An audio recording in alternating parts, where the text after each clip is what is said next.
رحمان بابا وایي بادشاهانو که قصرونه کړل آباد، ما د عشق عمارتونه کړل بنیاد. نوم د کم یو بادشاه هسې یادیږي، لکه نوم دی د مجنون او د فرهاد. عشق عاشق لره یو هسې پیر استاد دی، چې به نه وي بل دهسې پیر استاد. دغه واړه کرامت د عاشقۍ دي، چې څوک غوث کاندي څوک قطب څوک اوتاد. د دنیا چارې همه واړه فاني دي، څوک به څکه په دا چارو اعتماد.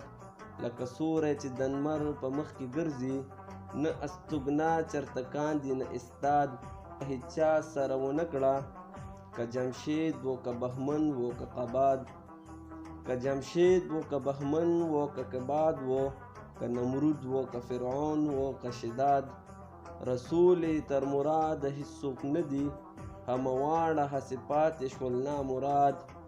نه چا ختم نه دعا ورپسې وکړل، که یې آل که یې عیال و که اولاد. زه رحمان د زمانې له جوره درومم، خپل صاحب لره په داد او په فریاد.